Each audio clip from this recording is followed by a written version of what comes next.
You ask Tiger to calculate. This deals with finding the midpoint between 2 points. The midpoint between the 2 points is negative 24.5, 35.5. Let's solve it step by step. Plot the 2 points and calculate the midpoint using the formula. The coordinates of point 1 are, x1 equals negative 21, y1 equals 7.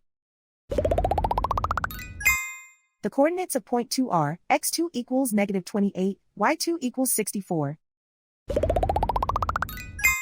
PM represents the midpoint of the 2 points.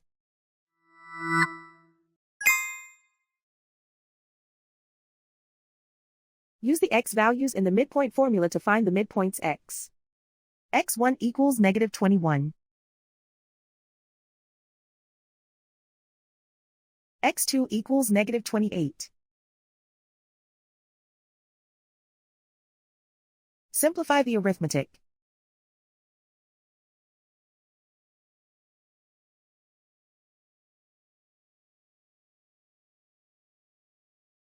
Use the y values in the midpoint formula to find the midpoints y. y1 equals 7.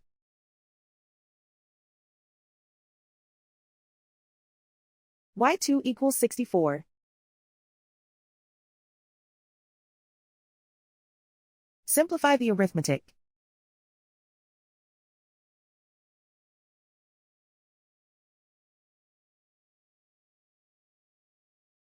And so, the midpoint is negative 24.5, 35.5.